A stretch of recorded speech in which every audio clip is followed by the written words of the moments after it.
life is fine somehow. Gotta regain control. Lanjutan round 3 yang tersisa 4 laga lagi memang terhitung masih cukup lama. Namun pada akhir tahun, sejumlah tim rival mengikuti turnamen regional, layaknya timnas Indonesia di ASEAN Cup. Bahrain dan Saudi menjadi tim rival yang juga mengikuti turnamen serupa dan cukup menarik disoroti. Terutama Bahrain yang baru saja kalah dan pelatihnya beralasan gitu. Menariknya, kekalahan ini dipimpin oleh wasit favorit fans Garuda. Sesuatu yang menjadikan Bahrain kembali jadi bahan olok-olokan dan jadi sorotan performanya. Lalu ada juga kabar dari pelatih Cina yang sangat effort untuk terus memantau calon lawannya di turnamen-turnamen regional tersebut, termasuk memantau Indonesia. Padahal pelatih asal Kroasia ini sedang balik kampung, tetapi mengaku tetap mempersiapkan strategi terbaik untuk skuad The Dragons. Dari Australia juga ada kabar yang jadi buah bibir, di mana salah satu pemain kunci dari pertahanan tim Kanguru mendapatkan musibah bersama klub, yakni cedera parah yang sudah divonis baru akan sembuh di akhir musim. Tentu saja Australia akan jadi lawan pertama Indonesia di matchday Maret, dan dengan cederanya pemain termahal milik tim Kanguru, sepertinya akan sangat berpengaruh. Lantas siapa pemain tersebut dan bagaimana dampak dari berbagai persiapan rival tadi? Untuk itu, mari kita simak video berikut ini sampai tuntas, coy. Gonna seize the day.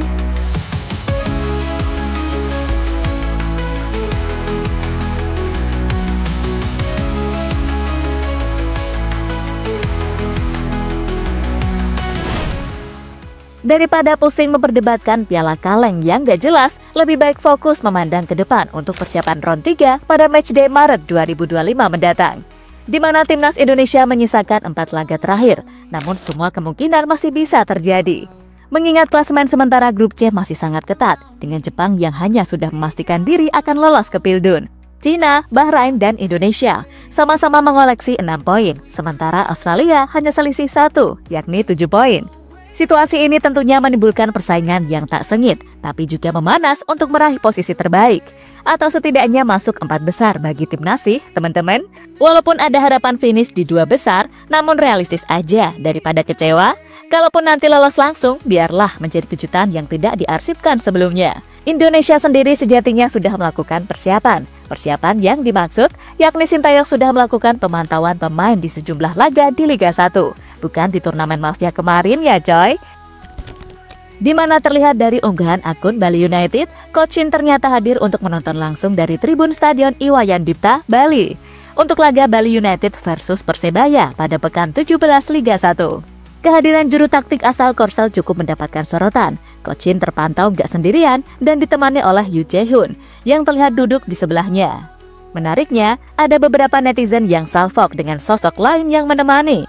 Sejumlah netizen bilang lelaki misterius itu mirip dengan sosok selebriti papan atas, Vino Gebastian. Kedatangannya Sintayong sendiri diyakini memantau sejumlah pemain sambil berlibur di Bali, mengingat beliau memang sedang berlibur di sana. Kemungkinan beberapa pemain seperti Hernando Ari, Kadek Arel, Malik Rizaldi, dan satu nama lagi, Ivan Jaya, adalah nama-nama yang disebut jadi pemain yang sedang dipantau performanya. Untuk 3 pemain lain mungkin memang wajar, karena kemarin dipanggil. Tapi buat Irfan Jaya, apakah akan comeback coy? Setelah beberapa tahun absen dari timnas? Gonna seize the day.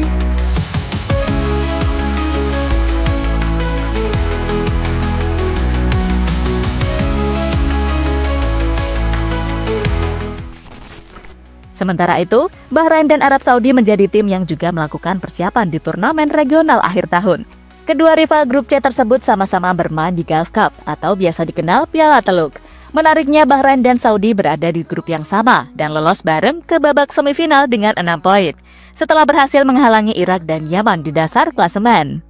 Tak bisa dipungkiri, di sini yang paling mentereng memang Bahrain sih. Mereka berhasil mengalahkan Saudi dengan skor 2-3, Irak 2-0, tapi kalah di laga terakhir dari Yaman 1-2. Kalau kata sang pelatih sih, kekalahan memalukan di laga penutup babak grup Piala Teluk ini dikarenakan Dragan Talajik bereksperimen dengan menurunkan sejumlah pemain muda atau pemain cadangan.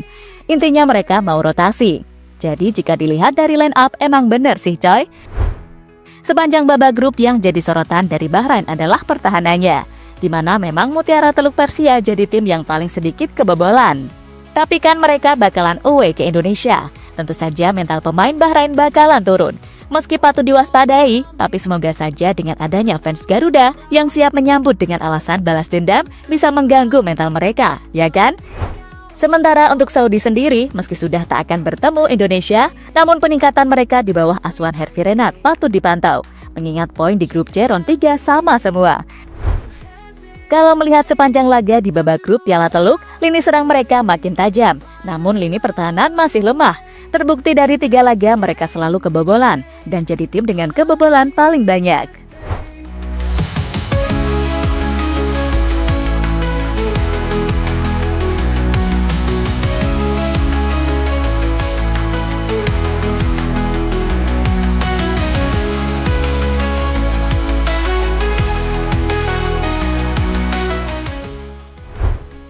Jadi olokan fans Indonesia, Bahrain dikacangin wasit Omar Al-Ali. Salah satu yang jadi sorotan warganet Indonesia dari Bahrain adalah di laga terakhir menghadapi Yaman. Bahrain kalah dramatis di menit-menit akhir dan harus mendapatkan kartu merah dari wasit Omar Al-Ali. Buat kalian yang lupa, Omar Al-Ali ini merupakan pengadil lapangan yang sempat dapat pujian dari fans timnas setelah kepemimpinannya saat Indonesia bertamu ke Cina yang dianggap fair.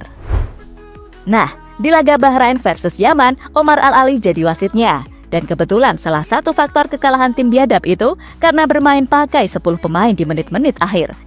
Setelah Sayed Baker dianggap melakukan pelanggaran di depan kotak penalti. Awalnya wasit Omar hanya memberikan kartu kuning. Setelah cek VAR, kartu kuning dibatalkan dan kemudian diganti dengan kartu merah. Dari sinilah para warganet plus 62 jadi pada muncul.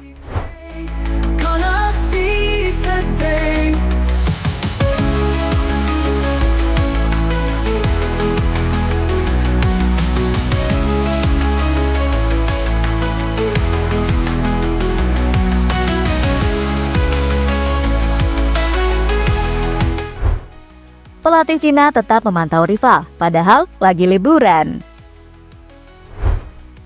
Salah satu yang akan jadi lawan selanjutnya dari timnas Indonesia adalah Cina.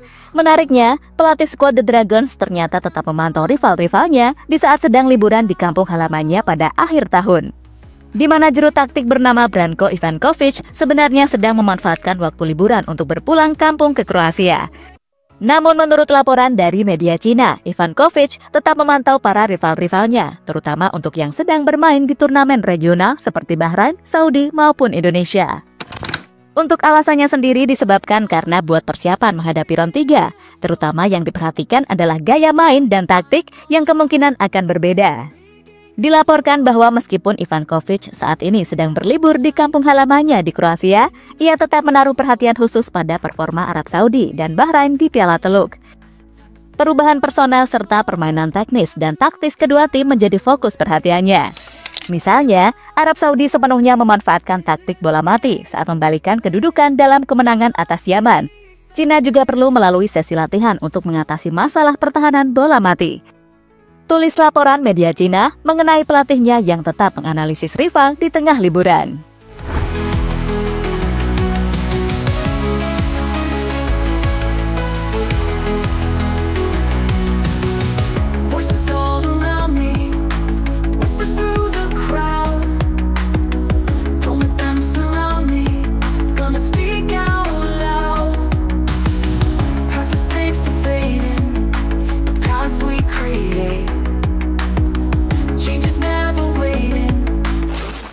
Bek utama Australia cedera parah, kemungkinan besar absen lawan Indonesia.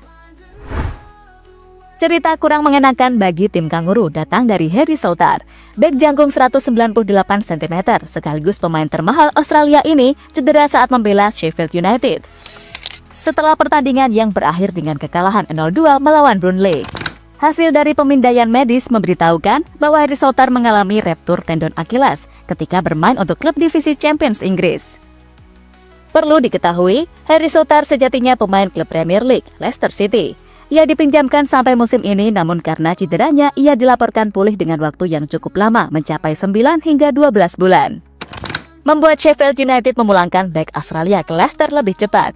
Harry Souttar bahkan sudah pamit sekaligus berterima kasih kepada skuad Sheffield. Dari sini kemungkinan besar jika belum sembuh, tentunya bek seharga 118 miliar ini gak akan tampil saat menjamu Indonesia pada matchday Maret mendatang. Tak hanya itu saja, cederanya Harry Souttar menambah daftar cedera pemain timnas Australia. Sebelumnya ada bek Parma Alessandro Cercati yang mengalami cedera ACL sejak September 2024. Paling cepat pada awal April 2025 palingan sembuhnya. Jelas, secara pemain Indonesia diuntungkan. Meski demikian, kita juga harus tetap respect coy. GWS buat bek-bek Australia. Tapi kalau bisa, sembuhnya setelah lawan Indonesia saja, ya kan? Voices all around me, whispers through the crowd. Don't let them surround me, gonna speak out loud. Past mistakes are fading, the past we create. Change is never waiting, don't you hesitate. Time to back away, find another way. In this game we play. Jadi itulah berbagai kondisi skuad rival saat ini. Ada yang sedang persiapan penuh dan bereksperimen. Ada juga yang pemain intinya berkurang. Kalau buat Jepang sih nggak perlu dibahas, sebab pemainnya cedera pun masih banyak pelapisnya coy. Time to back away, find another way. In this game we play, gonna seize the day. Halo, izin iklan sebentar ya guys. Jadikan ruangmu bernuansa timnas. Temukan beragam poster dinding, sepak bola dan timnas dengan desain menawan, kualitas premium dan harga yang tidak akan menguras kantong. Segera klik link Shopee di deskripsi video ini dan dukung timnas dengan sepenuh hati. Mulai dari dinding rumahmu.